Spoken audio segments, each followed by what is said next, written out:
Massimiliano Pellizzari, è l'ora del risveglio, benvenuta primavera, è stato un grande successo. Sì, un grandissimo successo, devo dire la verità, anche oltre le nostre aspettative, perché ieri Prato della Valle è stato invaso da migliaia di persone.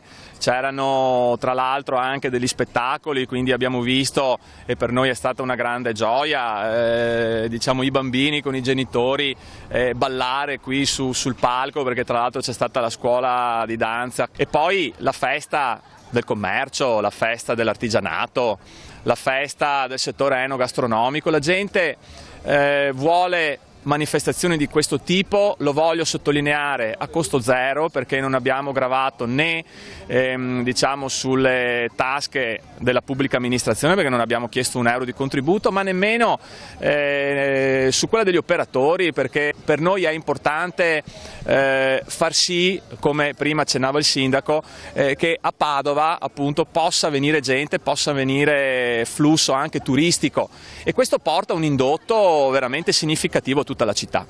Fabrizio Boron, il commercio rinasce qui a Padova, questa manifestazione Benvenuta Primavera ne è la dimostrazione.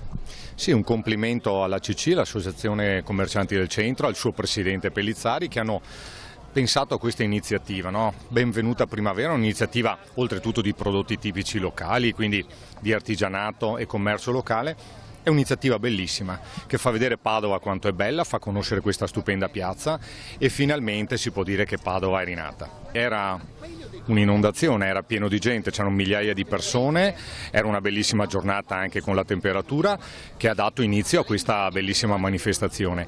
Io credo che queste iniziative, come fa la CC, come fanno altri, ma in particolar modo ho visto che a CC negli ultimi tempi si sta dando molto da fare, sono il giusto modo per dire Padova è una città bella da frequentare, da vivere e dimenticare il passato.